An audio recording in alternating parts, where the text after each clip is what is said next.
மேடையில் வீட்டிற்கும் ஏழை சான்றோர்களுக்கும் எனது வணக்கம். தாயே, தமிழே, உயிரே வணக்கம். தாய்பிள்ளை திரவமா உனக்கும் எனக்கும் என்னை ஆளுகின்ற தமிழே, அழகு தமிழே, இல்லை என்றால் அகிலமே இல்லையம்மா. அன்பு தமிழால் அழைக்கப்பட்ட மாலை வணக்கம். அன்பின் உருவம், அறிவின் சின்னம், உயர்ந்த மனிதர், ஊருக்கு உழைத்தவர், நல்லவருக்கு நல்லவர், நாட்டுக்கு தலைவர், உழைப்பில் அடையாள உயர்வின் எல்லை, திருக்குறள் உழைத்தவந்த தமிழ் குரல், தொல்காப்பியம், நல்காப்பியம், சங்கம் தமிழ் தந்தை, எங்கள் தங்க தமிழ், தெற்கிலிருந்து உதித்த சூரியன், ராவிக்குடி மன்னரக வண்டிய சுவையில் திருக்குறளை எழுதியவர், தமிழ் ஐக்கியனுக்கு சுவை பிடித்தவர், தலைக்கு கலைஞர், தச்சைக்கு தலைவர், காட்சி வெளியவர், மூக்காக இரண்டெழுத்து சூரியன், அவரே சட்டமன்ற நாயகர் கலைஞர் கருணாநிதி, அவரை பற்றிதான் நான் பேசப் போகிறேன். நிலவரன் பற்றெடுத்த நிலாமலன் கலைஞர் 1924 ஆண்டு ஜூன் 3ஆம் தேதி கலைஞர் திருக்குவளையில் பிறந்தார். தந்தையார் பெயர் முத்துவேலர், தாயார் பெயர் அதிகம், இயற்பெயர் தட்சிணாமூர்த்தி, மக்களுக்கும் பெயர் கலைஞர், மகனுக்கும் பெயர் தலைவர். இளம் வயதில் கட்டுரை, கவிதை, பேச்சில் சிறந்து விளங்கினார். 8ஆம் வகுப்பு படிக்கும் போது நட்பு என்பதை கலைஞரின் முதல் பேச்சாகும். கலைஞர் இளம் வயதில் இளமை மொழியிலும் கட்டுரை எழுதினார். அதை படித்த அறிஞர் அண்ணா கலைஞரை நேரில் கூப்பிட்டு பாராட்டினார். கலைஞர் இளம் வயதில் வாரணேஸ்வரனும் இதழை நடத்தினார். அந்த இதழ் தற்பொழுது நம் உள்ளத்திற்கு ஓசையாக வருகிறது.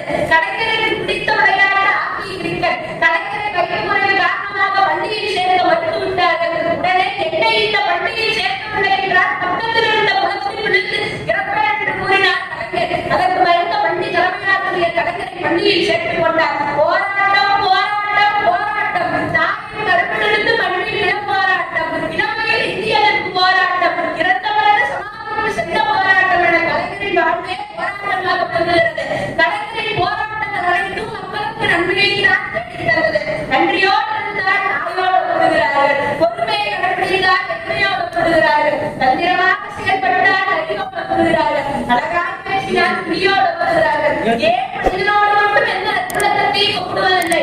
ஒன்றி உழைத்தால் சட்டமன்ற நாயகர் கலைஞரோடு ஒப்புகிறார்கள். 62 ஆண்டு சட்டமன்ற உறுப்பினர், 5 முறை தமிழக முதலமைச்சர் என்று தமிழக மக்களுக்காக ஓய்வின்றி உழைத்தவர் சட்டமன்ற நாயகர் கலைஞர் அவர்கள். மாணவர்களுக்கு மனத்துக்கு கட்டுப்பட்டால் உடற்படிக்கை வேண்டும். அதற்காக சத்துருவோடு சேர்த்து முட்டை வழங்கி ஊட்டச்சத்தை கொடுத்த ஊட்டச்சத்து நாயகர் சட்டமன்ற நாயகர் கலைஞர் அவர்கள். பணம் இருப்பவருக்கு மத்திய கல்வி திட்டம், பணம் இல்லாதவருக்கு மாநில கல்வி திட்டம் என்பதை மாற்றி அனைவருக்கும் சமச்சீர் கல்வி திட்டத்தை கொண்டு வந்த சட்டமன்ற நாயகர் கலைஞர் அவர்கள். அனைவரின் ஆட்சியில் கல்வி அமைச்சர் ஒருவரை இருக்கிறார். ஆனால் கடற்கரை ஆட்சியில் மட்டும் பள்ளி கல்வித்துறை அமைச்சர், உயர்கல்வித்துறை அமைச்சர் என்று பிரித்து சாதனை செய்தவர் கலைஞர் அவர்கள். சென்றதாக இதனை வீட்டுகளோடு பேசுவேன், கவிதையாக ஆயுதங்களோடு பேசுவேன், உணர்வாக உண்டங்களோடு பேசுவேன், இரண்டாக நிஜங்களோடு பேசுவேன், உள்ளாகலாய் நாட்களோடு பேசுவேன், பல்கலைக்கழகமாய் மாணவர்களோடு பேசுவேன் என்று பேசியவர் கலைஞர் அவர்கள்.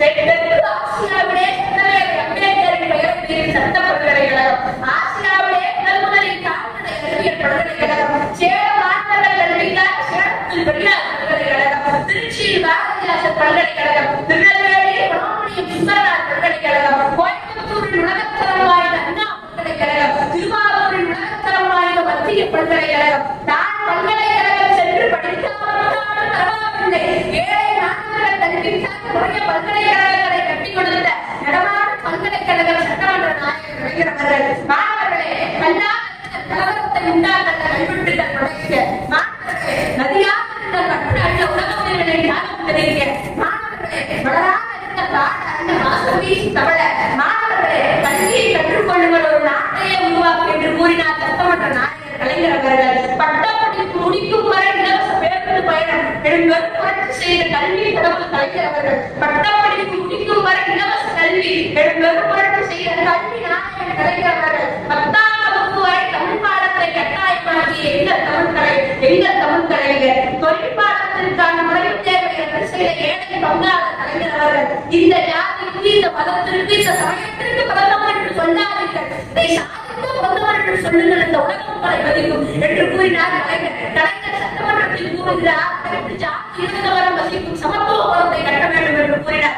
அந்த திட்டத்தை செயல்படுத்தி காட்டியவர் கலைஞர் அவர்கள். நிலம் தோட்டுபவரை தாக்கிக் கொள்ளும், தீ தீயவரை பொசுக்கிவிடும், காற்று உலக உயிர்களுக்கு சுவாசம் தரும், நீர் உலக உயிர்களின் தாகம் தெரிவிக்கும், வானம் புறமுதான் கதிர்களிடமிருந்து நம்மை காக்கும், உழவர்கள் பசுப்புடியிலிருந்து நம்மை காப்பார்கள், உழவர்கள் அறுவடை பொருட்களை தமிழக மக்களுக்கு நியாயமாக கொடுக்க வேண்டும் என்பதற்காக தமிழகம் உழவர் சந்தையை நிறுவியவர் கலைஞர் அவர்கள்.